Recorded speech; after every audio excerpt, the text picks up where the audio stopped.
Welcome back.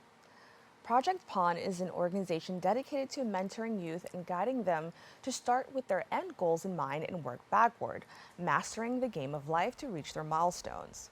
Joining us now are the co-founders of Project Pawn, Abdul Sulaiman Jr. and Chris Johnson. Thank you both so much for joining me. Thank you Thanks so for much for having us. having us. Now, for those who are not familiar, with your organization, can you tell us a little bit more about Project Pawn? Yeah. So Project Pawn is very unique. We were founded in 2013. We're a mentoring organization that teaches chess, but not only chess, we mentor through the game of chess. So there are plenty of programs that offer chess and everything from A to Z, but what we do is we teach kids how to apply those skills to everyday living. Okay, that's amazing. And we're going to talk more about chess, which I think is amazing, but it's never been kind of introduced to me as like a game that can kind of help you just be like focused and kind of help you on your goals. Can you tell me where the idea for that came from? Mm-hmm. So when you're playing chess, like there's so many different things going on at once, all these different moves. And so it really brings you in and draws you in. And especially kids that have that really have active minds, it gives them something to really focus that on.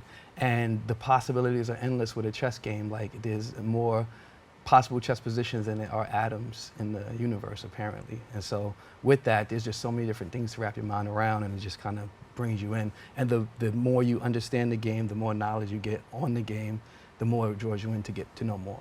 That's amazing. Now, I'm curious to know at what age did you both, were you both introduced to chess, and how did it shape your early years? For me, I was about 10 or 11 when I was exposed to it. So we have a unique story. We both played on the same team growing up. Chris was playing before me. He was the golden child, I would say, of the chess team. And he would always travel more. So I was more of the basketball guy. I played basketball, but I did a lot of local things, local tournaments, borough tournaments. And I got exposed to it because of the exposure the chess team got traveling throughout the country. And it provided opportunities for us to leave our neighborhoods and things like that. So I took on that as well as basketball, like around 10 years old. And for me, it was a very similar story. I was 6 years old in the first grade. Actually, I was in kindergarten, and my friend was traveling to North Carolina. And they were staying in a hotel, flying out there, room service and all of that. So I'm like, oh, if I join the chess team, I get to have that experience too. So I was in kindergarten, I kept trying to go into the class, and coach kept telling me, no, you're too young. First grade rolls around, she came and got me. And then once I got there, it turned into like not just wanting to travel, but really want to be really good at the game. My school was from kindergarten to 8th grade. So we're 8th graders, 7th graders on the team, and they showed no mercy during those games. So I would go home and really practice, and then that's how I really, really built my skills.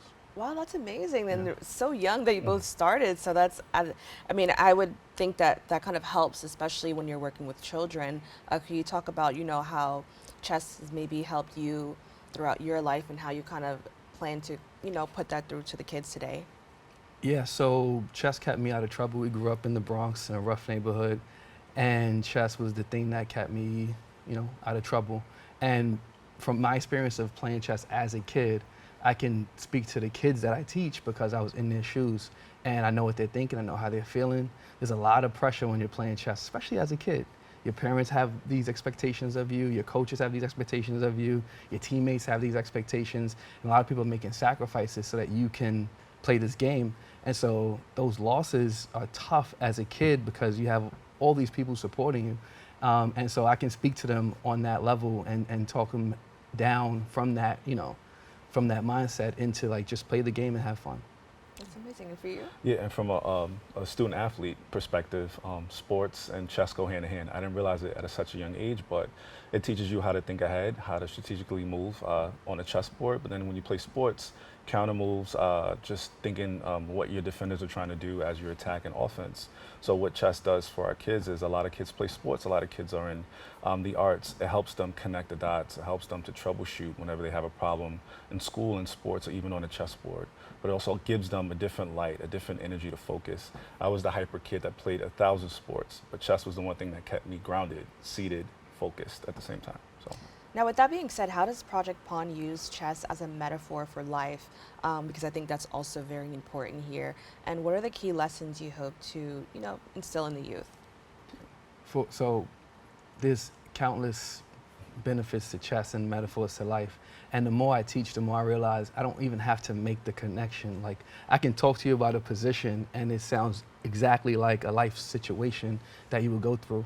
I think the two most important things that I want kids to take away from chess is, one, consequences for your actions, especially in certain neighborhoods. If I do this, if I make this move, what are the good things that can happen? What are the not so good things that can happen? And is it worth that? Like risk assessment, right?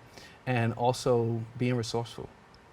So when you're playing a chess game, you can't like throw another piece on the board. You can't wish a rook is there, right? You have to look at what you have and use that to get what you want. And so those two things are, I think, what will get kids to that next level. That's amazing. Now, I'm curious to know, are you looking for any partnerships, or what type of partnerships would you be looking for, especially when we're talking about helping children in the inner city or, underserved neighborhoods? We heard the saying that it takes a village. So, when you think about your village, what are some of the qualities that you look for? So one of the first ones we look for is community. We love to partner with schools. We love to partner with CBOs. We love to partner with organizations that are doing the work, not just in the realm of chess, but just in the realm of developing the whole child. So what we really focus on is community, parent involvement, school involvement, and then also involvement just with their peers. A lot of kids don't know they're good at chess until they're exposed to it. So just putting more opportunities to expose the game to kids, and then also for them to reap the benefits from it. Now, I understand that you're opening a new location this fall. Can you tell me a little bit more about what's happening there and some of the programs that will be provided?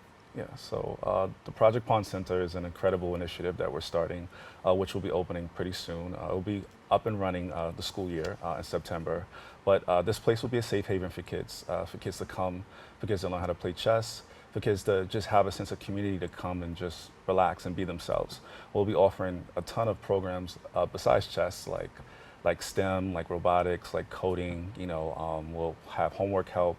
We'll have a bunch of other things that we'll roll out as the program advances. But we want this to be a one-stop shop for families, for kids to come and to be able to get all of the things they need when it comes to education. Now, I definitely want to take a moment to highlight that Project Pond emphasizes equity and diversity among its staff. Can you talk about the importance of that type of representation for the children? Well, I believe it's first and foremost very important for kids to see someone that looks like them in the classroom. Chess had this connotation of being like for certain people only, right? Not for everyone. And I think that we provide the kids with a face that they can relate to, that they can speak to, and that brings them more into the game and gets them more interested. A lot of times we go to schools and in the beginning the kids are like, oh, I don't want to play chess. Chess is boring. Chess is this, chess is that. And then when they see the coach, they're like, oh, he looks like my cousin. He looks like my uncle. Let me see what he has to say. And the next thing you know, they're drawn in and they really enjoy the game. And I do think that it helps. Like when I was a kid, I would play people from all walks of life, all over the world. People I would speak the same language as. And it was a gap. It bridged the gap, you know what I mean? And so I think for kids to be able to grow out of certain environments, they do have to be able to connect to other people in other cultures, and chess does that for them. Now, I'm curious to know, as you mentioned, a lot of kids are like, I don't know if I want to play chess. How do you get children interested? As we know, we live in the day and age of technology, and children have so many other sources and outlets for entertainment. So how do you get children to be locked in and to kind of learn this new skill? Well, there's tons of approaches, but I think one of the cooler ones is for them to acknowledge who knows how to play chess and who does play chess that they don't know about, right? So probably their favorite athlete or favorite musician or favorite person plays. Someone in their house usually plays, right? So when we tell them the benefits of it and we tell them how they can use it to enhance all of the other things that they're already doing, they tend to take to it. That's amazing. And I also that comes to mind this quote that always goes around. When somebody makes a smart move, they'll say that they're playing chess, not checkers. Yes. And so I think that this kind of brings this to life. If you have any advice for, I know I talked about how it was a struggle for me to learn. What advice would you give to a parent or somebody who's young who may want to learn, but they don't necessarily have the resources or the outlet or somebody to teach them? Well, that's where technology comes in. There are tons of websites and apps that you can use that are very kid-friendly, very interactive, and is very helpful for those that don't have the resources. There are even some free websites that they can use as well. So that's where the technology part comes in, because it fills that need for the kid to want to do something digital, but also they're learning at the same time. All right, well, did you want to add Yeah, something? I was gonna say also for families and for families to maybe just look what's going on in the community. More than likely, there's probably someone sitting in a park playing, teaching lessons. There's a CBO or center that's offering it, or their school probably has a program that the parents are not too savvy of. But once families really understand the benefits of chess, how it can help shape their kid in a way that any other board game or any other thing can't, and how it can be an asset to those things, parents will definitely push their kids to do it. Well, I want to thank you both so much for joining us and telling us a little bit more about chess and the benefits of it. So, once again, thank you. Thank you so Thank much for you. having us. For more information, you can visit their website at projectpawngroup.com. Don't go anywhere. We'll be back with more Open right after this.